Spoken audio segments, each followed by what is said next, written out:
자, 원장님 오늘 시간에는 만성 근골격계 통증이라는 것이 무엇인지 원장님의 정의를 좀 들어보고요. 모든 걸 다 이야기하면 영상이 너무 길어지니까 목 디스크, 허리 디스크, 뭐 골반통 이 정도로 좀 축약을 해볼까요? 만성 통증을 유발하는 척추 관절 질환 또는 근골격계 질환이라고 하는데요. 기본적으로 처음에는 이 조직의 손상, 그러니까 근육, 인대, 활액막, 관절 그쪽에 손상, 즉 상처가 나면서 염증이 유발되면서 이제 통증까지 나게끔 되는 건데요. 이게 보통 가벼운 정도는 내 몸에 자가 치유력으로 충분히 회복이 가능합니다. 인체 회복력은 정말 엄청 뛰어나거든요. 그런데 거기서 이 통증이 없어지지 않고 몇 주 또는 몇 달, 몇 년 이상 통증이 지속되고 자주 재발이 된다라고 하는 거는 사실은 그 해당 조직 또는 어떠한 특정 구조, 신경이 소통을 하고 지배를 하는 과정에서 손상이 생기고 회복이 아직까지 안 된 상태가 유지가 되기 때문에 아픔, 통증, 불편함이 지속이 되는 겁니다. 그래서 이 만성 통증의 특징이 뭐냐? 기본적으로 특히 척추 관절 질환에 중심해서 말씀을 드리면은 근육 또는 인대가 지속적으로 어떠한 불편한 힘을 받고 있는 거예요. 손상이 계속 받게끔 되는 상태가 유지되는 건데, 즉 구조적인 틀어짐이 이미 생겨버린 겁니다. 그래서 첫 번째로 만성 통증과 급성 통증 또는 금방 나을 통증의 차이점은 구조적인 틀어짐, 구조적인 손상이 있냐 없냐 그 차이로 설명을 드릴 수가 있고요. 두 번째로는 해당 조직, 해당 분절에서의 회복 기능의 저하입니다. 말씀드렸듯이 자가 치유 능력이 있으면 가만히 놔두면 알아서 조직이 회복하고 정상 조직으로 치유가 돼야 되는데, 어떠한 원인으로 인해서 혈액순환이 적어지든지 또는 해당 분절로 지배하는 신경이 눌렸던지 구조적으로 틀어짐으로 인해서 지속적으로 힘을, 장력을 받고 있는 상황이든지 했을 경우에 정상적인 회복 물질이 닿지 못하고 혈액순환이 잘 안 되기 때문에 조직이 계속 회복이 안 되고 있는 상태가 유지가 되는 겁니다.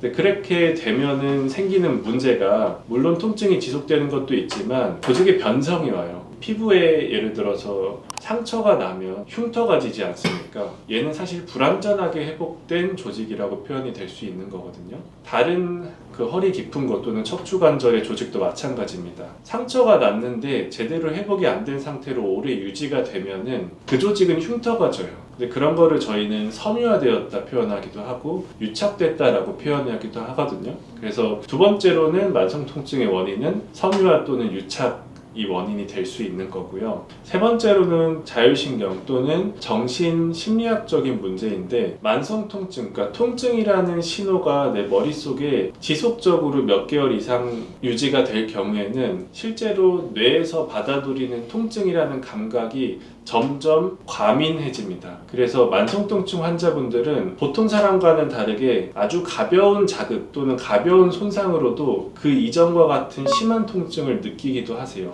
그런 이제 신경 감작 현상으로 인해서 만성통증이 유발되기도 합니다. 이 부분에 대한 치료를 하기 위해서 말씀드렸듯이 구조적인 문제를 교정하는 추나요법, 볼타요법, 그리고 섬유화된 조직, 회복 기능이 떨어진 조직을 재생시키기 위해서 도침 시술, 매선 시술, 그리고 전체적인 내 몸의 컨디션, 회복 기능을 올려드릴 수 있게끔 하는 체질 한약이 같이 겸해지는 거고요. 거기에 더해서 환자분들과의 깊은 상담을 통해서 환자분들이 통증에 대해서 느끼는 것을 다시금 생각을 해볼 수 있게, 교정을 할 수 있게끔 만들고 마음을 안정시키는 관리까지 만성 통증의 치료로 포함이 될 수가 있습니다. 네, 어찌 보면 특정한 질병에 대한 내가 느끼는 자각 증상이라는 게 주관적일 수도 있지 않습니까? 굉장히 주관적이죠. 예, 그래서 마지막에 해주신 말씀이 정말 상당히 공감이 가는데, 그래서 제가 알기로는 한 약재 중에 자율신경계라든가 이런 부분들을 좀 완화시켜주고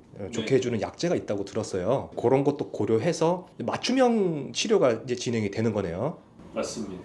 사실 정말 만성 통증, 난치 질환으로 오시는 환자분들은 앞서 말한 두 가지 요인도 물론 중요하지만 사실 마지막 세 번째인 실제로 내가 통증을 느끼는 감각 기능이 정상적이지 않은 분들이 굉장히 많습니다. 그래서 그런 분들은 사실 아무리 뭐 구조적인 치료 아니면 국수적인 치료를 해도 계속 아프다라고 표현을 하는 분들이 많은데요. 그런 경우에는 자율신경을 정상화시키고 마음을 안정시키고 긍정적인 생각 그리고 기분 좋은 생각 그리고 기분 좋은 상태로 만들어 드리는 것 자체가 통증의 치료의 가장 큰 부분 중에 하나입니다. 이게 자칫 잘못 들으면 뜬구름 잡는 이야기라고 이 영상을 보시는 분들이 오해하실 수도 있는데 전 사실 유경험자거든요. 한약으로 인해서 정말 도움 많이 받았습니다. 결국은 이 얘기는 환자의 상태를 잘 공감해주고 알아주고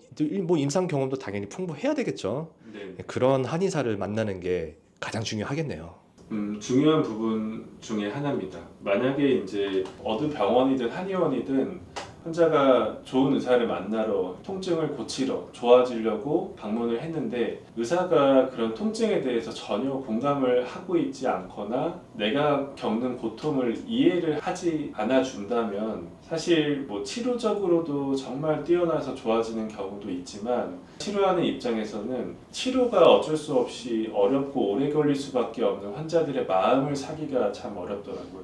모든 치료를 잘 할 수 있지 않지만 그래도 환자분들의 아픔이나 그런 불편함을 먼저 공감을 하는 상태에서 제시하는 치료를 쭉 이끌어갈 수 있게 해서 종국에는 환자랑 같이 팀으로 나을 때까지 이 지루한 싸움을 같이 길게 이어나가는 게 만성통증 치료의 어찌 보면 가장 중요한 부분이라고 생각이 들 때가 굉장히 많습니다. 네, 참 다들 안 아프셨으면 좋겠습니다. 오늘도 좋은 말씀 감사드리고 다음 시간엔 탕전 이야기 좀 해보도록 하겠습니다. 다음 시간 뵙겠습니다. 네, 감사합니다.